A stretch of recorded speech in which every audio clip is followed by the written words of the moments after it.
Bonsoir à tous, bonsoir au public de la Cité Libre. Ce soir, j'ai le plaisir de vous retrouver pour une conférence d'histoire culturelle, d'histoire de l'art, d'histoire de la théorie esthétique, et nous allons parler de la couleur. Plus exactement, nous allons nous appuyer ce soir sur la traduction que j'ai faite d'un ouvrage d'un auteur écossais qui s'appelle David Batchelor, écrivain et artiste. Il a écrit plusieurs études sur différents domaines qui concernent plutôt de l'art contemporain ou de la réflexion sur l'histoire des arts dans divers domaines. Et il a attiré mon attention par un livre dont la première édition date de 2000 et qui n'a toujours pas été traduit 26 ans plus tard en français, donc je me suis permis d'intervenir. Ce livre de Batchelor s'appelle Chromophobia. Et donc on va parler de la perception, de la valorisation et plutôt de la dévalorisation de la couleur dans l'histoire de l'Occident, et ça va nous amener sur toutes sortes de chemins et de découvertes auxquels on ne s'attendrait pas. Donc c'est une petite pépite conceptuelle, je trouve, à travailler. Et ça commence comme ça. L'idée que la couleur est liée au destin de la culture occidentale semble étrange et peu probable. C'est pourtant ce que je veux soutenir. La couleur a été l'objet de préjugés extrêmes dans la culture occidentale. Pour l'essentiel, ces préjugés sont restés impunis et sont passés inaperçus. Pourtant, il s'agit d'un préjugé si global et généralisé que, un mot ou un autre, il a mis à son service à peu près tous les autres préjugés. Si son objet était un animal à fourrure, il serait protégé par le droit international. Mais son objet est, dit-on, presque rien, alors qu'il fait en même temps partie de presque tout et qu'il existe presque partout. Il n'est pas exagéré, je crois, de dire qu'en Occident, depuis l'Antiquité, la couleur a été systématiquement marginalisée, vilipendée, diminuée et dégradée. Des générations de philosophes, d'artistes, d'historiens de l'art et de théoriciens de la culture, d'une tendance ou d'une autre, ont gardé ce préjugé bien vivant, bien au chaud, nourri et entretenu. Comme tous les préjugés, sa forme manifeste, le dégoût de la couleur, masque une peur de la contamination et de la corruption par quelque chose d'inconnu ou d'apparemment inconnaissable. Ce dégoût de la couleur, cette peur de la corruption par la couleur, a besoin d'un nom. La chromophobie.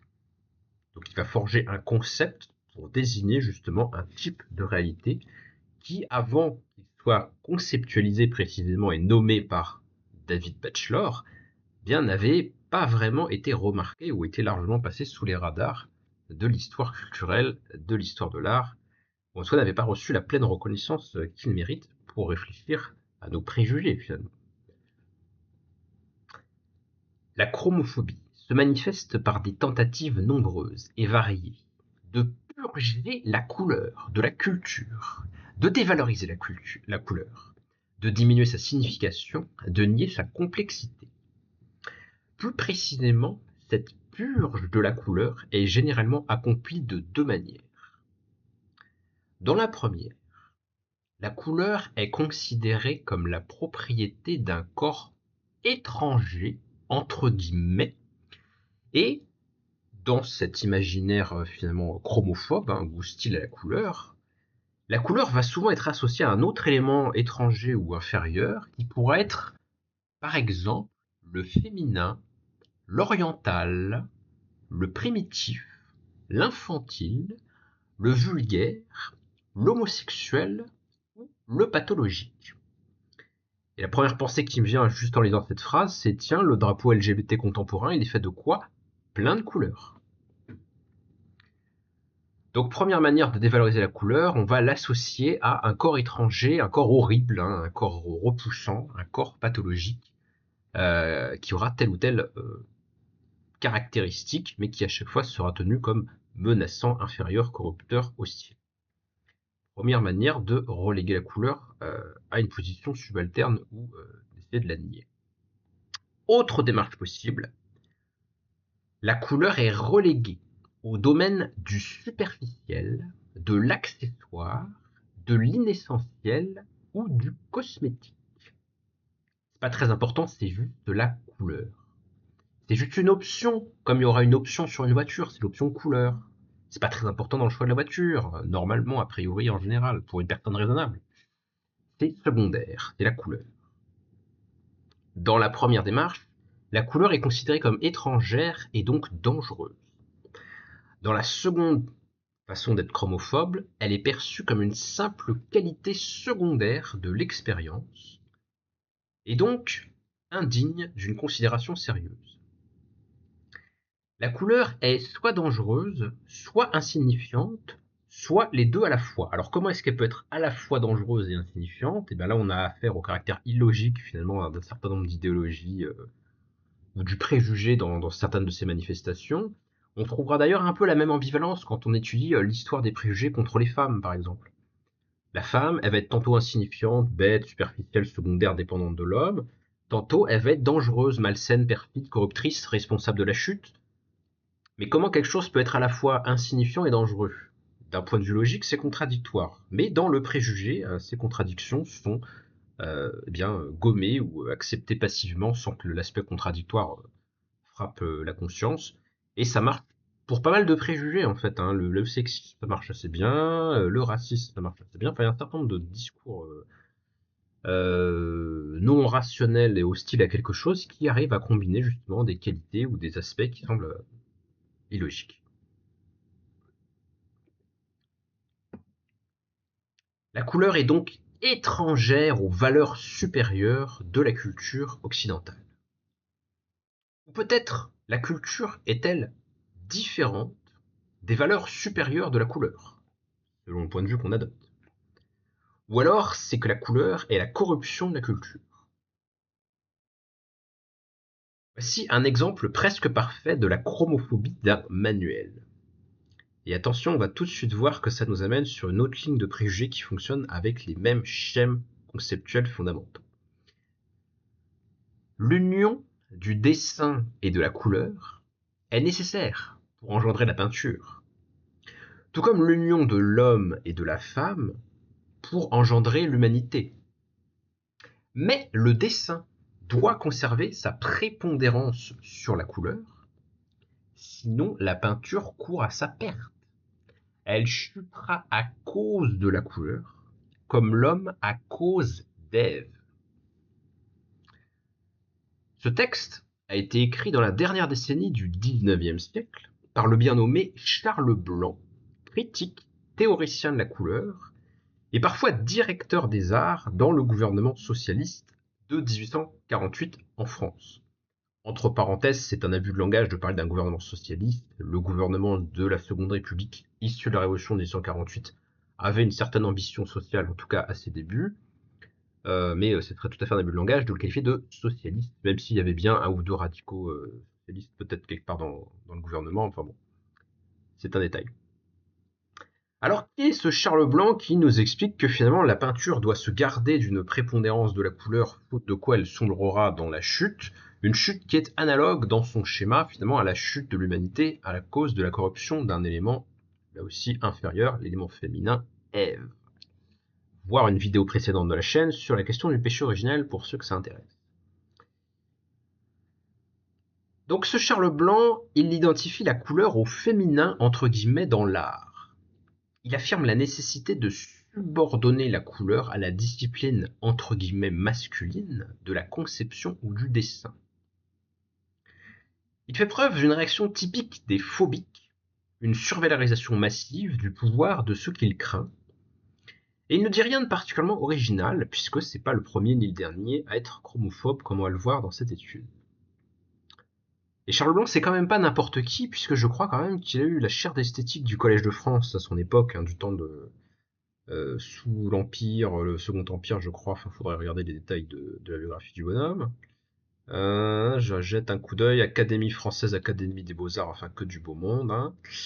Charles Blanc, professeur d'esthétique et d'histoire de l'art au Collège de France de 1878 à 1882, donc durant la Troisième République. Hein, c'est quand même pas rien. Voilà, on parle pas je sais pas, de personnage lambda qu'on croise dans la rue. Non, non, c'est un des plus grands savants, soi-disant, de la période. Et donc, il nous explique que la peinture doit se garder de la corruption de la couleur, faute de quoi elle chutera telle l'humanité au moment de la chute. Ça montre un peu l'univers mental qui pouvait être encore celle des élites françaises de la Troisième République.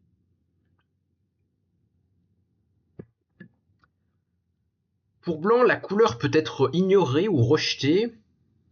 Pardon, pour Blanc, la couleur ne peut pas être ignorée ou rejetée, elle est toujours là. Comme elle est toujours là, mais qu'elle est maléfique, elle doit être contenue et subordonnée, un peu comme une femme. La couleur était une menace interne permanente, une altérité intérieure et toujours présente qui, si elle se déchaînait, serait la ruine universelle, la chute de la culture. Il y a de nombreuses façons de tomber. La tête la première, les pieds en premier, comme une feuille ou comme une pierre, sur une peau de banane ou dans un tronc d'arbre, dans un éclat de gloire ou dans les ténèbres du désespoir. Une chute peut être banale ou dangereuse. Les chutes sont à l'honneur dans la comédie, au cirque, dans la tragédie et dans le mélodrame. Une chute peut être biblique ou farfelue, ou peut-être les deux à la fois.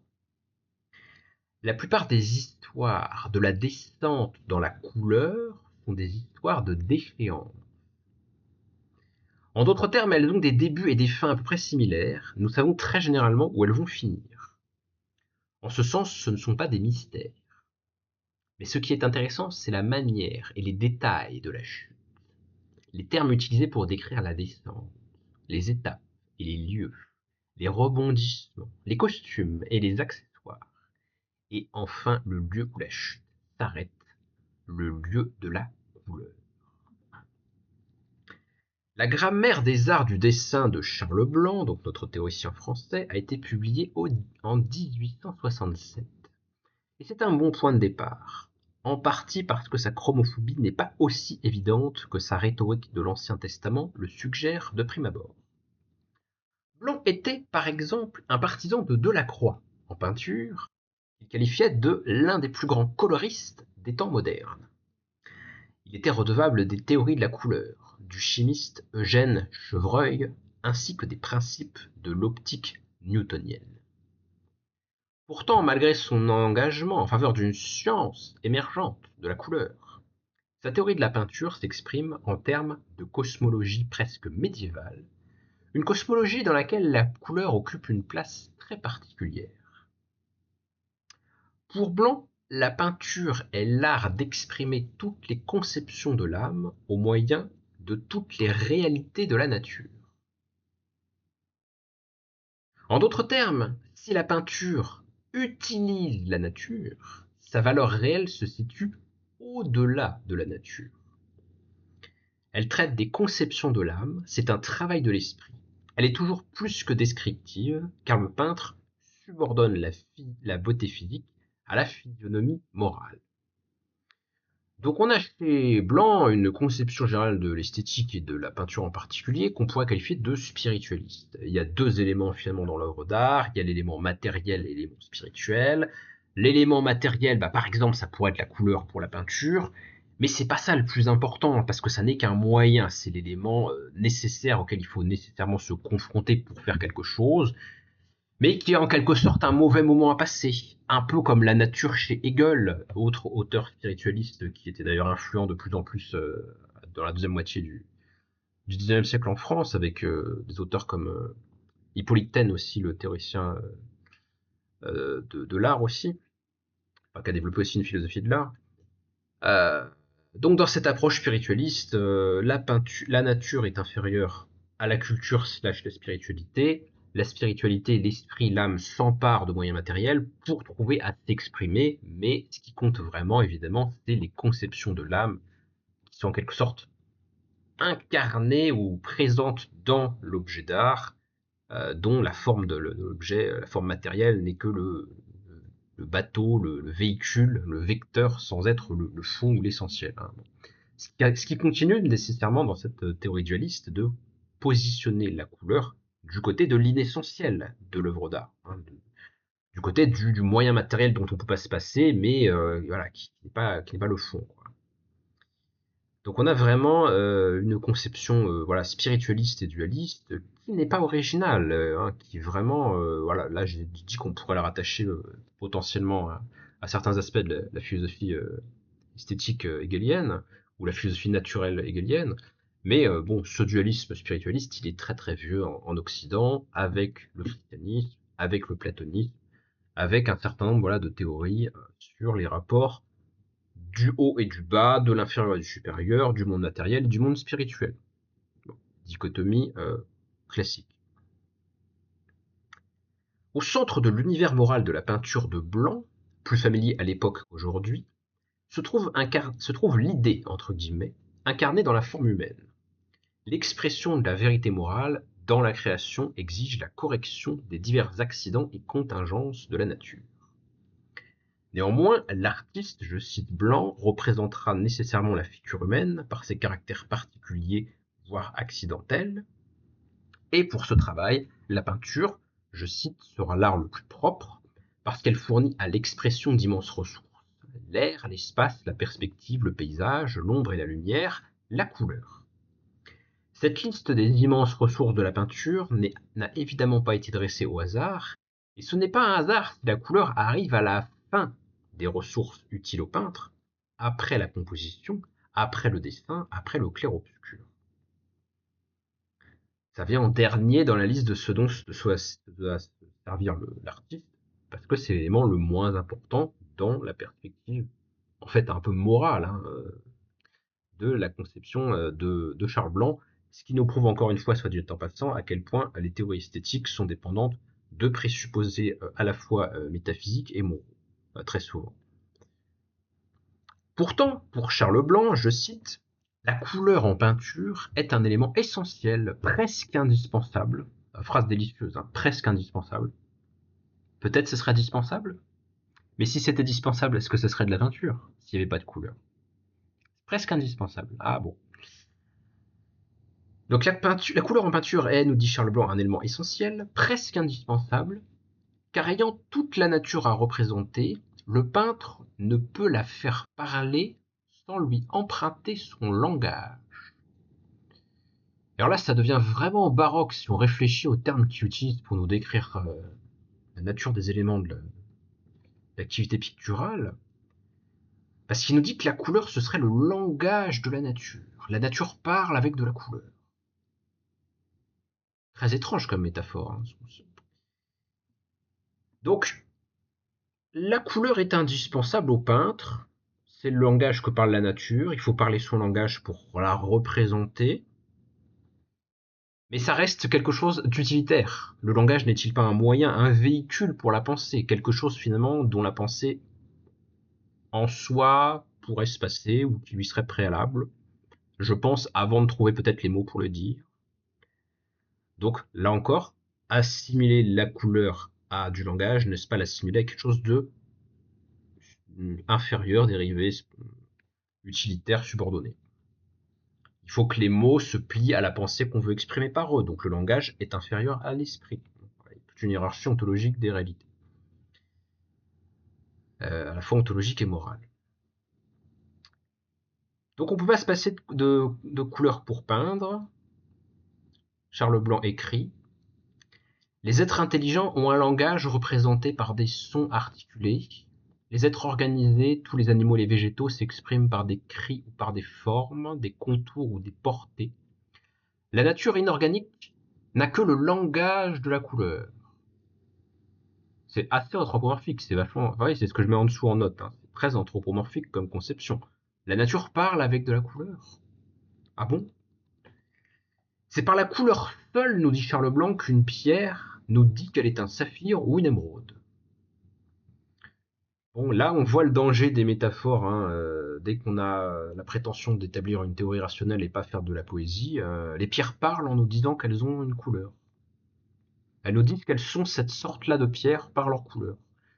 Non seulement c'est anthropomorphique, mais on pourrait ajouter que c'est un petit peu naïf et pré-scientifique, puisque ça revient à classer les éléments par leur qualité visuelle, alors que peut-être il y a des pierres qui auraient la même couleur visuelle, mais qui n'auraient pas la même structure géologique. Enfin, vous voyez ce que je veux dire.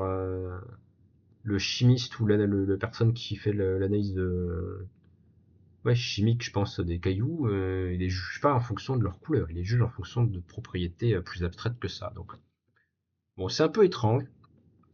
On voit qu'il y a une prolifération non seulement de réminiscences bibliques, mais de métaphores plus ou moins douteuses dans un discours qui se veut une théorie de la couleur par un des grands savants, hein, quand même, Collège de France, hein, de la Troisième République. Il faut toujours se méfier des métaphores dans un discours qui se veut théorique, philosophique ou rationnel, parce que les métaphores, je veux pas dire que c'est une règle ou que c'est systématique, mais c'est bien souvent un marqueur de l'intrusion de l'irrationnel dans le discours. C'est aussi pour ça qu'on se méfie pas mal du lyrisme dès qu'on veut écrire un discours scientifique ou rationnel, quoi. Est-ce qu'on n'a pas un peu pété les plombs quand on dit que la couleur c'est le langage de la nature, quoi. Alors, continuons à suivre le commentaire du livre de Charles Blanc que nous donne David Batchelor. La couleur est donc la caractéristique particulière des formes inférieures de la nature, tandis que le dessin devient le moyen d'expression de plus en plus dominant à mesure que nous nous élevons dans l'échelle de l'être. La couleur n'est donc pas simplement au bas de la hiérarchie des compétences et des ressources d'un peintre, comme elle l'a été dès le début de la formation académique. Elle est au bas de cette hiérarchie parce que cette position correspond à la faible place de la couleur dans la hiérarchie morale de l'univers.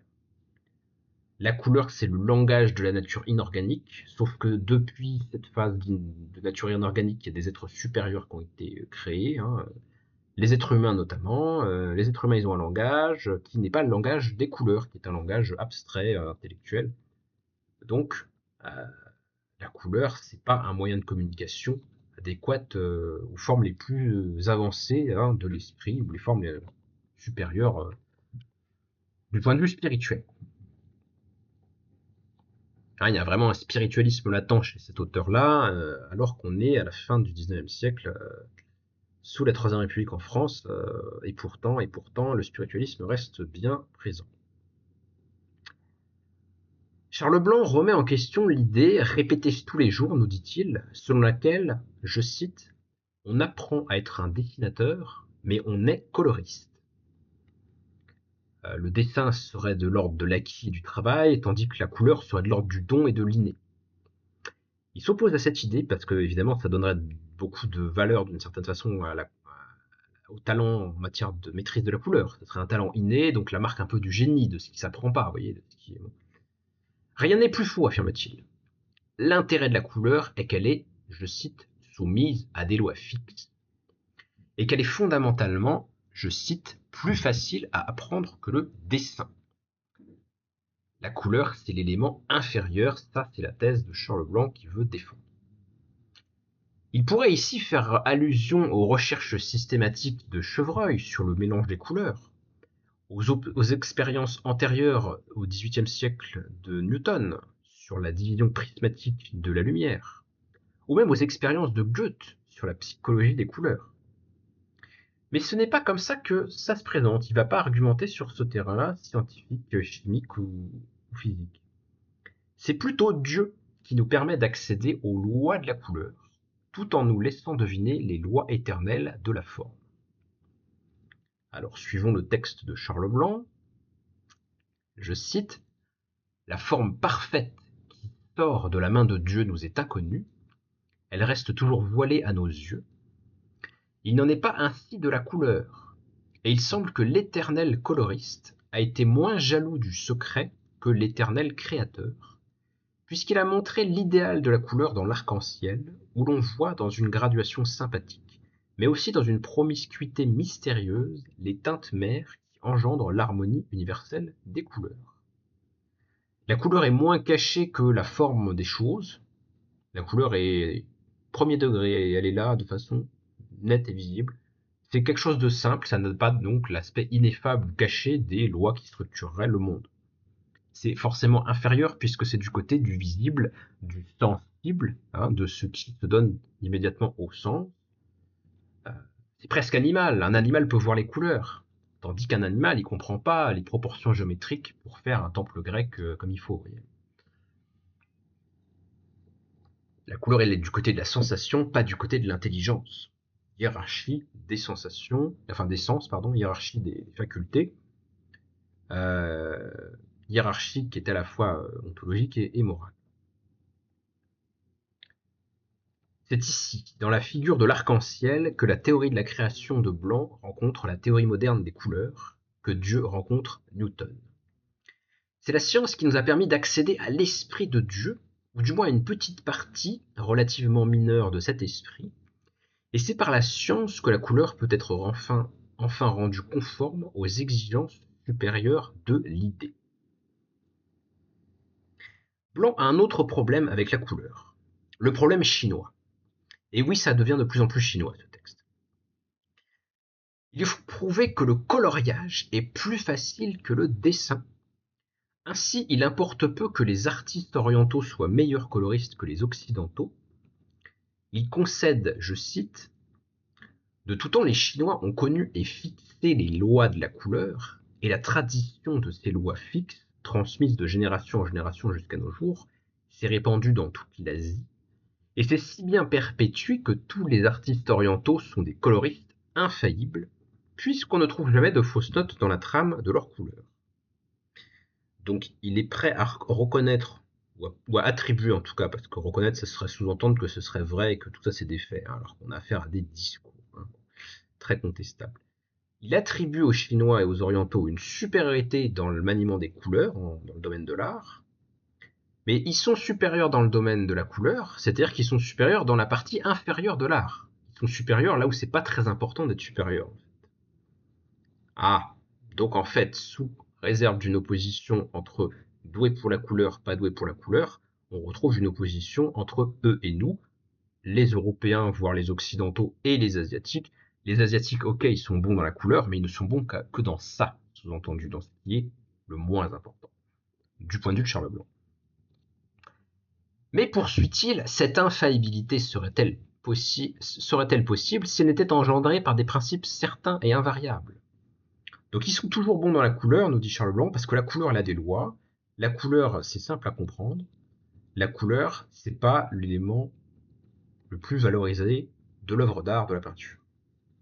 Et donc ça tombe bien, en quelque sorte, les Asiatiques ne nous sont pas supérieurs à nous, Européens. Voyez comment le préjugé contre la couleur, il est associé, dans l'histoire culturelle, là on le voit avec un exemple particulier, à d'autres préjugés sur l'infériorité d'autres groupes. On a déjà vu le groupe des femmes tout à l'heure, là on est sur le groupe des orientaux.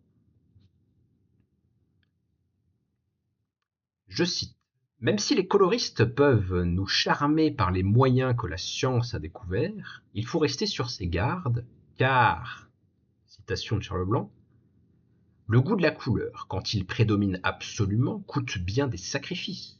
Souvent il détourne l'esprit de sa route, change le sentiment, engloutit la pensée.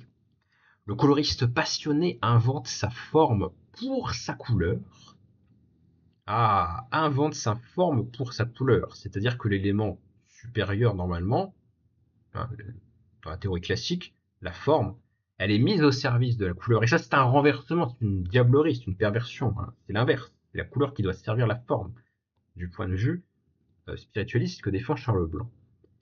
Le coloriste passionné invente sa forme pour sa couleur, tout est subordonné à l'éclat de ses teintes. Non seulement le dessin s'y plie, mais la composition est dominée, bridée, forcée par la couleur. Pour introduire une teinte qui doit en rehausser une autre, on introduit un accessoire peut-être inutile. Pour concilier les contraires après les avoir rehaussés, Pour rapprocher les semblables après les avoir abaissés ou brisés, il, le coloriste, se livre à toutes sortes de licences. Une licence, c'est un usage abusif de sa liberté. C'est un usage pervers, non vertueux de sa liberté, une licence.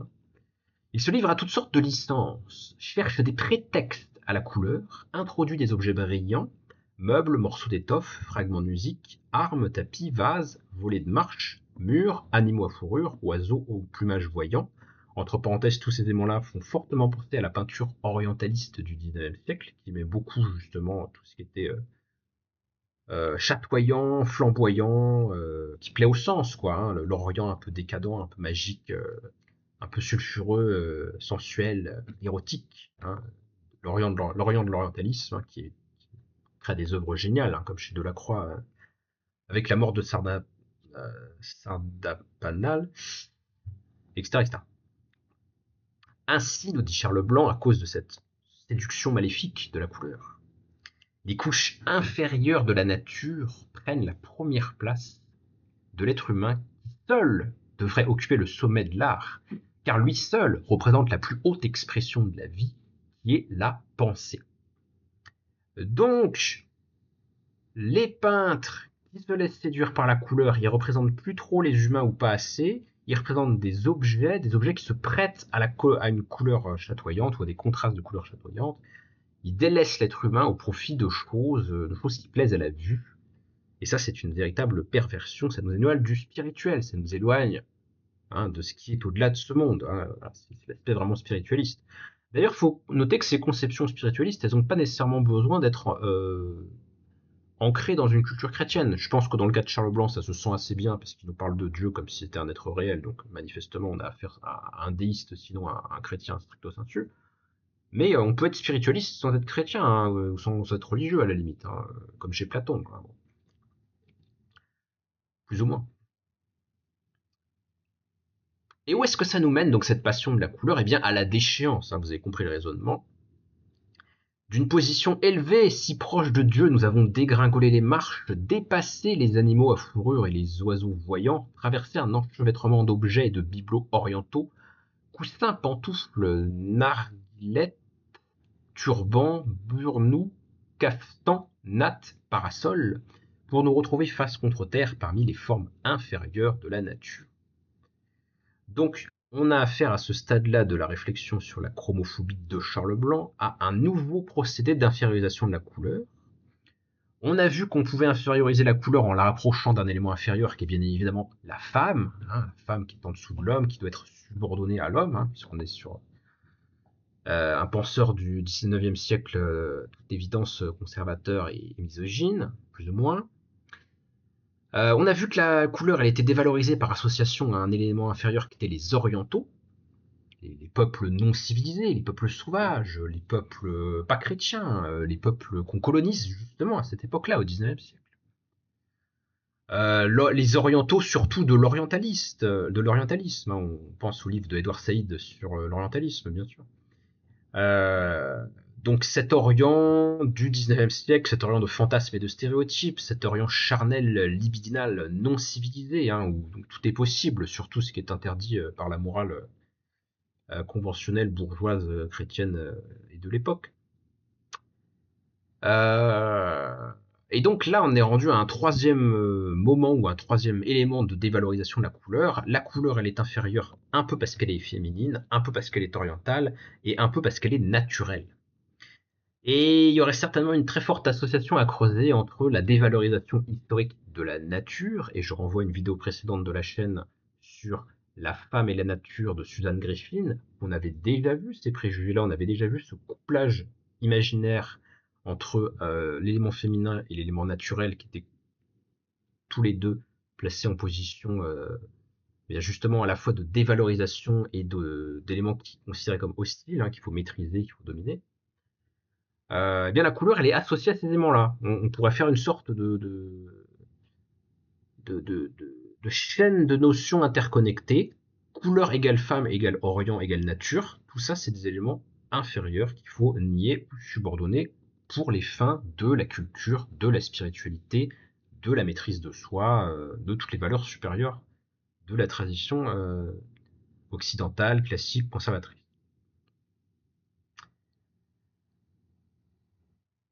On pourra noter d'ailleurs, soit dit en passant, que cette représentation de l'Orient comme féminin, raffiné, décadent, corrupteur, c'est très ancien dans la culture occidentale, puisqu'on en trouve déjà des traces dans les diatribes de Caton l'Ancien, à l'époque des guerres puniques à Rome. La façon dont les Carthaginois, donc un peuple d'Afrique du Nord, sont présentés par Caton comme justement des corrompus, des décadents, des libidineux, eh bien, participe de cette construction finalement d'une altérité imaginaire pour l'Occident, qui serait un Orient de la décadence. Pour Charles Blanc, il n'y a que deux façons d'éviter la chute. Ou bien abandonner complètement la couleur, ou bien chercher à la contrôler. Chacune de ces méthodes comporte des risques.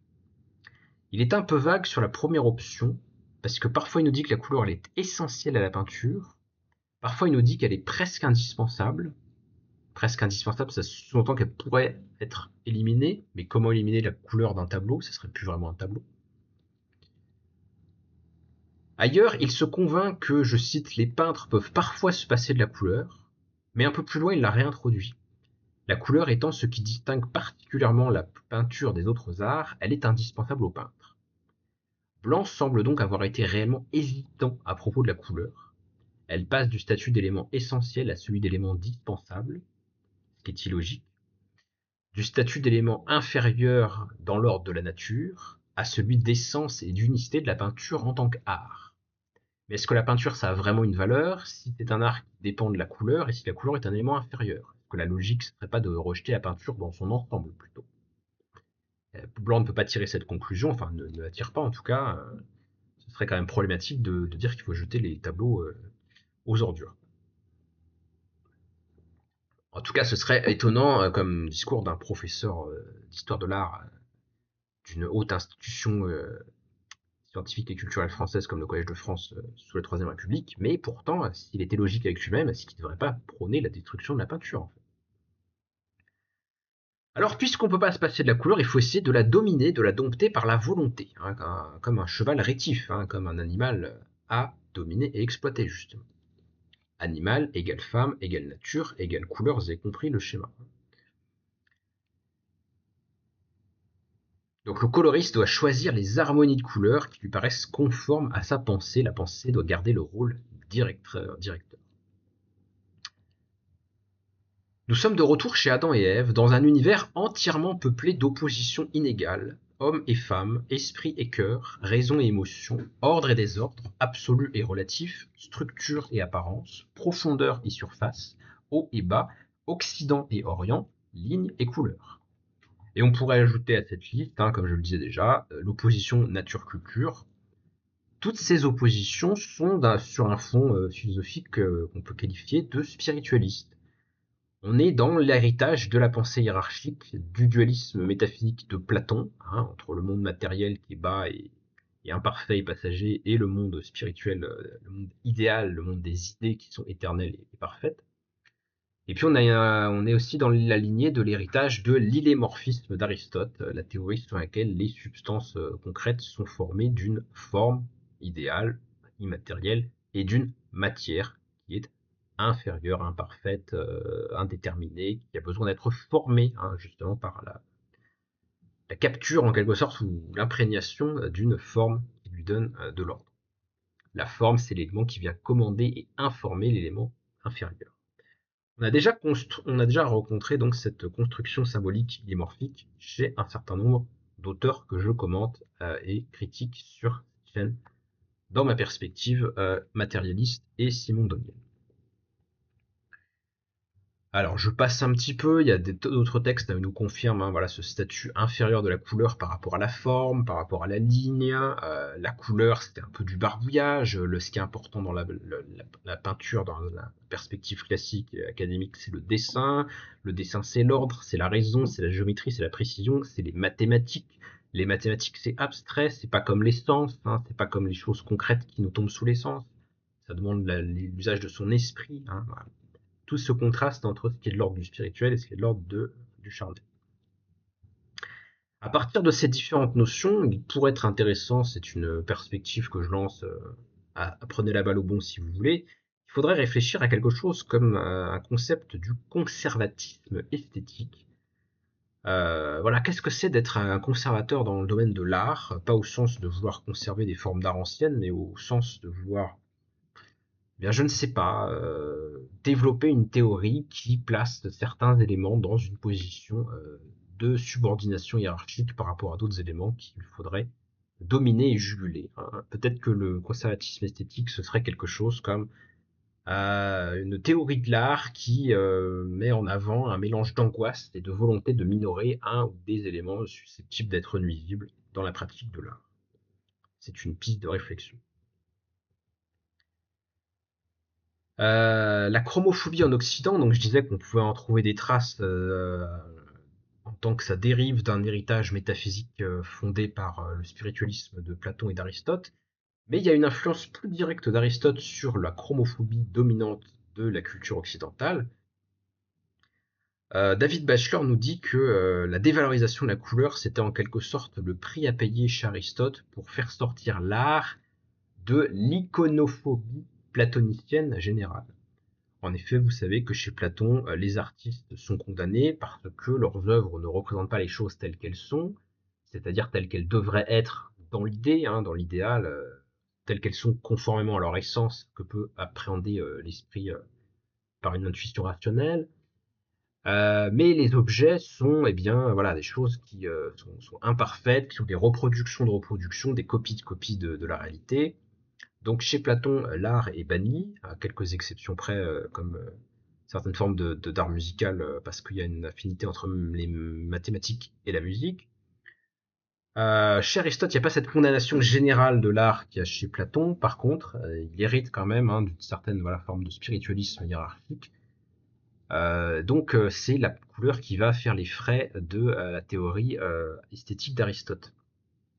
Pour Aristote, le dépositaire de la pensée dans l'art, c'est la ligne. Ce qui compte, c'est les lignes, c'est la géométrie, c'est l'ordre rationnel présent dans l'œuvre.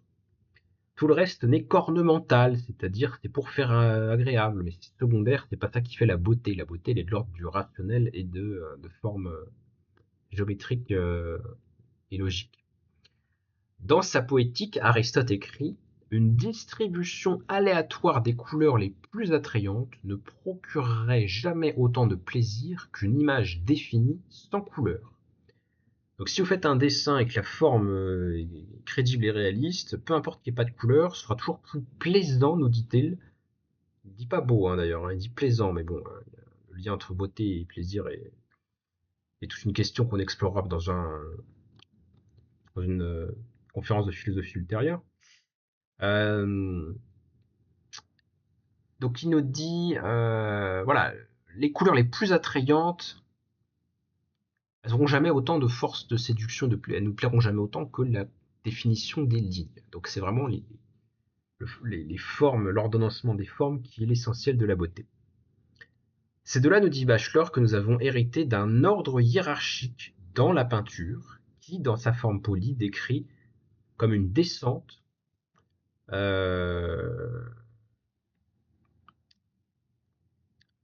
enfin qui met la couleur dans une position dévalorisée par rapport au dessin.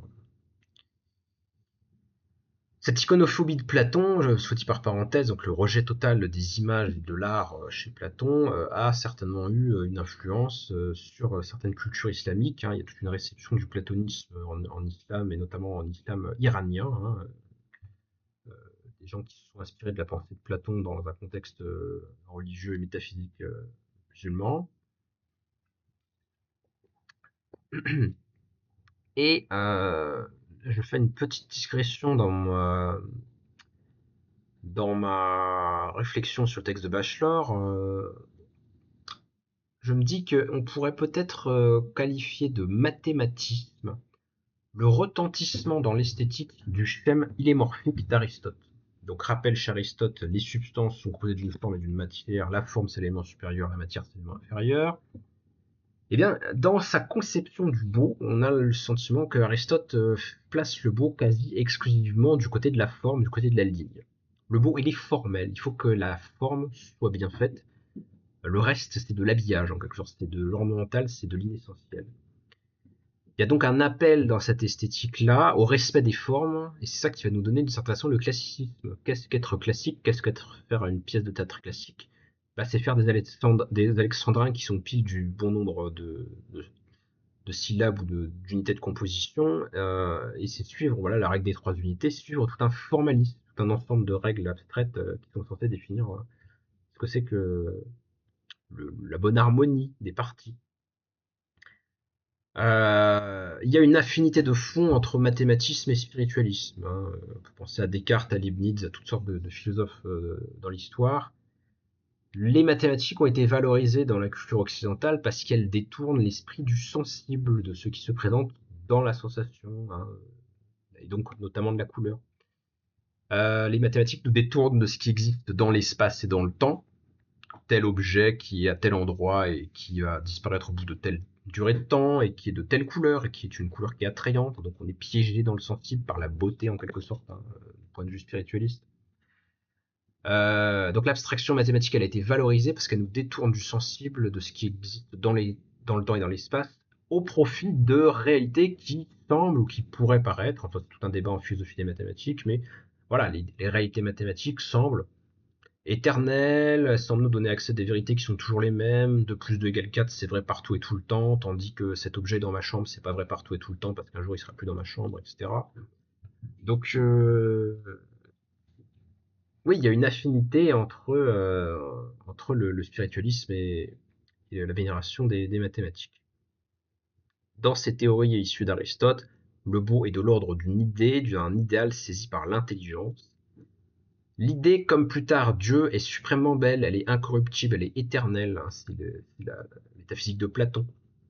Tout ça nous vient de Platon et en amont de Platon des pythagoriciens, qui considéraient que, en quelque sorte, le fond de la réalité ou la réalité la plus profonde qui structure l'univers est de nature mathématique, hein.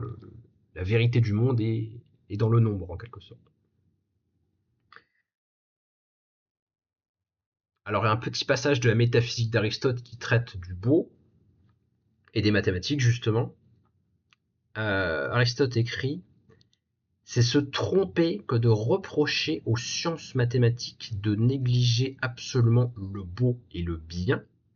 Loin de là, elles s'en occupent beaucoup, et ce sont elles qui les démontrent le mieux. Si elles ne les nomment pas expressément, elles en constatent les effets et les rapports, et l'on ne peut pas dire qu'elles n'en parlent point. Les formes les plus frappantes du beau sont l'ordre, la symétrie, la précision, et ce sont les sciences mathématiques qui s'en occupent éminemment. Donc la maîtrise des mathématiques nous rapproche de la compréhension de la beauté, parce que la compréhension de la beauté, c'est avant tout la compréhension d'une proportion, d'une distribution harmonieuse des parties, de quelque chose qui est du côté de la forme, de l'aspect non sensible des choses. Une piste de réflexion que je me donne à moi-même dans mon commentaire du livre de Bachelor, c'est que ce spiritualisme, ce mathématisme des théories issues de Platon et d'Aristote, on pourrait penser qu'il sert de justification ou qu'il va dans la direction, en tout cas, d'un certain élitisme culturel. Parce que, eh bien, la couleur, elle frappe les sens de tous, hein, sauf être malade, on voit tous les mêmes couleurs, donc la couleur nous met tous à égalité d'un certain côté. Tandis que déceler un rapport mathématique, une proportion dans les choses, une symétrie ou une absence de symétrie, etc., ça semble supposer toute une éducation préalable. Donc, la compréhension de la beauté dans son aspect mathématique, elle est plutôt du côté de la culture, d'une culture assez aride et difficile, d'une culture d'élite spécialisée. Donc je note que comme par hasard, ce sont des penseurs très élitistes dans le cas de Platon, un peu moins dans le cas d'Aristote, mais en tout cas plutôt conservateurs et élitistes, qui valorisent justement la beauté dans son aspect formel et dans son lien avec les sciences mathématiques. Donc je soupçonne qu'il y a quand même une certaine affinité, disons, entre cette conception de ce qui est beau et cette conception de qui peut voir la beauté finalement, de pour qui la beauté est-elle faite. On pourrait se poser la question de savoir si la réception et le succès historique des doctrines de Platon et d'Aristote en matière esthétique n'ont pas servi à légitimer la distinction de la classe supérieure C'est l'élite qui sait ce que c'est que le beau, parce que c'est elle qui a fait des études en maths, en gros, hein, pour aller vite. Il y aurait une forme de d'affinité ou de cohérence entre leur position à Platon et Aristote en matière sociale et politique, plutôt proche de l'aristocratie, et leur conception de ce qu'est le beau en matière esthétique. Il y aurait quasiment un aspect politique de l'esthétique, hein, c'est ça que j'essaie de mettre en avant dans cette réflexion, ou en tout cas il y aurait une affinité sous-jacente de cette forme de théorie esthétique avec une certaine pensée politique sous-jacente. Ce qui est réellement beau n'est à la portée que d'une élite, hein. C'est un peu ça la conclusion à laquelle on peut arriver à partir de là. Et soit dit en passant, voilà une conclusion que Nietzsche serait loin de rejeter chez Platon, et c'est encore une fois de plus l'un des domaines où il n'y a pas de démenti de la pensée de Nietzsche chez Platon, alors que par certains autres aspects de sa philosophie, il s'en démarque évidemment nettement. Mais c'est toujours intéressant de remarquer les points communs chez les auteurs où les différences te frapperaient parfois davantage. Bien écoutez, j'ai encore plusieurs textes qui nous parlent de différents auteurs voilà, qui ont été caractéristiques dans leur manière de dénier à toute importance à la couleur. J'ai des réflexions dans ma traduction de Bachelor sur Le Corbusier, l'architecte, sur Kant, sur aussi d'autres gens qui ont eu des points de vue différents de valorisation plutôt de la couleur par réaction au point de vue chromophobe. Donc pour pas excéder le temps, je pense que soit je vous en ferai une seconde vidéo, soit je vous renverrai tout simplement à la lecture du billet. En tout cas, je trouve que c'est une réflexion de la part de Bachelor qui est tout à fait bienvenue et passionnante. Ça nous permet de faire des liens entre des formes de préjugés et de dévalorisation qu'on ne reconnaîtrait pas dans leur aspect justement un peu de systématisation possible ou d'hybridation possible. Donc il a vraiment décelé quelque chose de tout à fait intéressant qui voilà, peut nous permettre de comprendre hein, de façon plus profonde l'histoire de l'art, l'histoire des hiérarchies en art, l'histoire de voilà, ce qui a pu avoir du succès, ce qui n'a pas pu avoir du succès, et puis comment certaines oppositions ont pu se renverser aussi hein, à l'époque contemporaine, avec par exemple à la fin du XIXe siècle l'arrivée des impressionnistes hein, qui vont justement ne pas s'inscrire dans cette tradition de subordination de la couleur aux formes. Hein. Ils vont aller vers quelque chose de beaucoup plus éclaté et beaucoup plus chaotique d'un certain côté.